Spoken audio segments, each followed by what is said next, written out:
Hello friends, हरे कृष्णा। केमती अच्छे आपण मैंने आशा करे भलरे थी। मु पूर्णिमा, वेलकम इन माय वर्ल्ड। मुझे आपण गोटे नुआ रेसिपी करके नहीं आसी जहाँ आपण को बहुत भल लगे। चलतु करवा रेसिपी कर सोलार यहाँ हूँ कंचा सोला जोटा गचर पड़ी था। आम यहाँ कंचा खाई था माने ग्रीन थिला बेले आम तो सुखिला जो सोला भिजे तरकारी कर बहुत आइटम कर खाइचे। ये कंचा सोलार केवे किसी कर खाई। चलतु आज कर देखा ये कंचा जो गचर फली था ग्रीन थाए जोटा सुखी न थाए से सोलार केमती करवा। तो से प्रथम दरकार ये सोला गछ जोटा कि मु मार्केट रू नहीं आसी यही समय शीत दिने बा खरा दिन आरंभ बेलू शीत दिन और खरा दिन आरंभ बेलू 2-3 मास यही सोला गछ मार्केट में मिली थाए। एटा को समस्ते तो कंचा खाई था। चलते आम तरकारी कर देखा। तो जो फल गुड़ा थाए सोलार ताकू छड़े बाहर करदे। यहाँ यही फलटा बाहर करने ही टे टाइम लगी था। किसी खावाई तो किसी परिश्रम करने को पड़ो। तो से यही छड़ेबारे ही मोर टे बेसी टाइम जाइए ना आम जो करी रेसिपी बनवा से बहुत शीघ्र हो जाए। एमती सबू सोला गुड़ा को आम छड़ेदबा। मु 2टा सोला डाल आनी। प्रथम गोटे सोला डाल रू सबू सोला गुड़ा छड़े दी। देखो गचर गोटे भी नहीं एतकी बाहरी सोला अध गिना। तापर नेक्स्ट आउ गोटे डाल बची था छड़ेदेली क्या जेहेतु एत कम सोला बाहरला।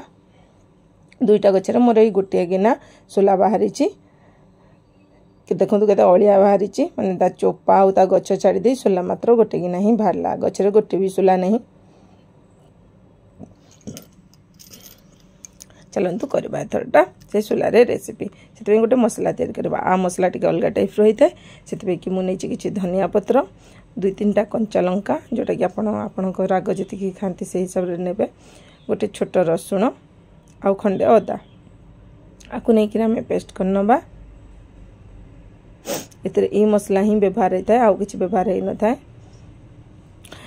ताकू गोटे गिनारे काढ़ीदेली कारण आमको सोला को भी दरदरा पेस्ट करार अच्छी माने खदड़ा खदड़ा करी पूरा फाइन पेस्ट करार नहीं। तो सही बासन ही व्यवहार करी से धोइबा आवश्यक नहीं। मसलाटा को प्रथम काढ़ीदेली। देखो केते ग्रीन ग्रीन मसलाटा होती। तापरे आमे जो सोला रखी थे से सोलाटा को अल्प टिके पानी देची गोटे 2 चम्मच पानी होइतबो सेतकी ही देची देकिरी ताको दरदरा पेस्ट करनी पूरा फाइन करनी। देखो दरदरा करनी। तापर करबा आमे जो यही सोलार कंचा सोलार तरकारी से किसी तेल नहीं मुझे सोर्ष तेल व्यवहार कर मन पसंदर जेकोसी तेल व्यवहार करेंगे। तापर गोटे आलू नहीं जहाँ मुझे क्यूब साइज रे काटी देछि। पतला पतला टिके काटी। प्रथम आलूटा को आम तेल रे भाजीदबा। जो आलूटा लाल लाल कर भाजी से मुझे आलूटा को काढ़ीदेली। से तेल रे ही बाकी रेसिपीटा आम करवा।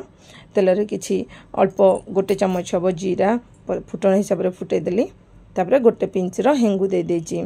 तापर गोटे कटा पियाज गोटे पियाजटा गोटे मीडियम साइज पियाजटा मु छोट छोट काटिकी नहीं।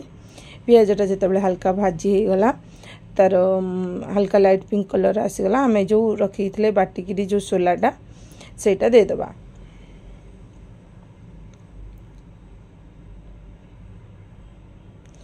सोलाटा को देवा पर से पियाज संगे किसी टाइम कषि नवा। सोला जो कंचा सोला अच्छी कारण आम आलू आम भाजिकी नहीं। आ मसलाटा तो देखिले ए सोलाटा कंचा अंश छड़ाई आम सोलाटा को भल भाव पियाज सहित कषि नवा।